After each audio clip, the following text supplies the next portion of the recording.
Welcome back to the WHHI News. You know, mentors make a tremendous difference in the lives of children and their outcomes as they become adults.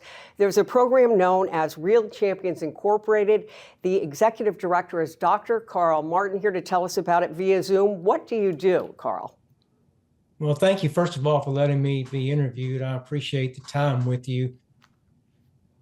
We do something quite distinctive. We start with the most vulnerable children when they're 5 or 6 years old.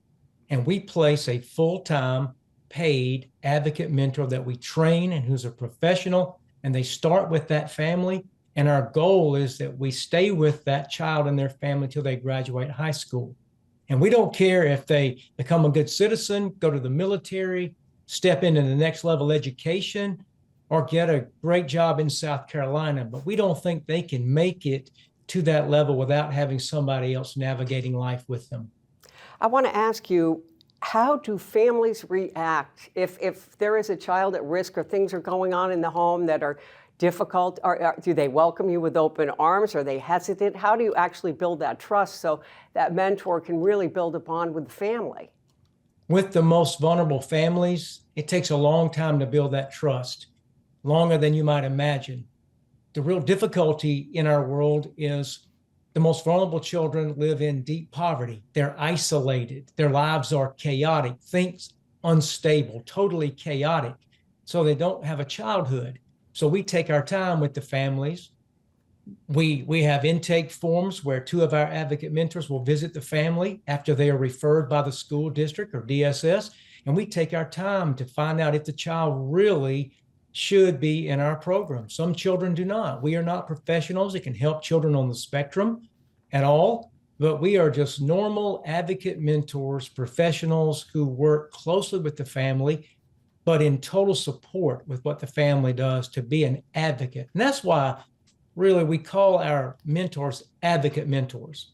Where are you doing this right now, Carl? Where do you have your advocate mentors doing work? We have 2 sites, Jasper County, which is our rural site, and Charleston and North Charleston, which is our urban site. And how many children are you working with, or should I say families are you working with? We're working with 72 children at the present time. We're in a hiring mode as we've just received an MOU with Jasper County School District to take on more children. And so presently we have 72. And for some people that may seem like it's not a lot, but remember, once we start with the children, we stay with them. I cannot leave those children. Once we start, we stay. What I see is so interesting is with these children, as you say, are living chaotic lives, or they don't have a childhood, they don't know what's coming around the corner. The consistency, I would imagine, of having that advocate mentor being able to be relied on has got to make a tremendous difference. You nailed it. 4 hours a week is what we ask our advocate mentors to spend time with that child. And we actually track their goals, their social, emotional development, their academic development, and their behavior. We don't just use anecdotal stories. We really get in there and go deep with the family and want them to really grow and set goals and enjoy life and find out what purpose is all about and that they can achieve things they've never dreamed about before. Do you have a lot of people interested in doing this work for you and with you? For every application, we usually have 150 or 200 people apply, but we have a very detailed application process because hiring the right people is extremely important. We like to hire from the community for the community. And most people like to come to Charleston County rather than a rural Jasper County or Williamsburg County or somewhere like that. So hiring is quite difficult. However, we know there are great people out there that want to work with us. It's just going to take us a little time to hire the best people. Well, I've got to let you go very shortly, but where are you getting your money or funding?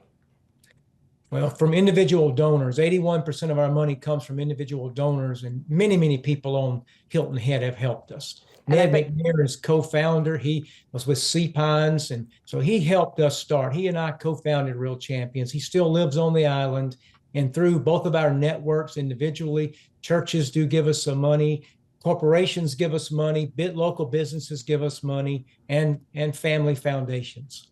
Want to wish you the best of luck, Dr. Carl Martin. He is the Executive Director of Real Champions Incorporated. Thanks for your time. Thank you. I enjoyed it.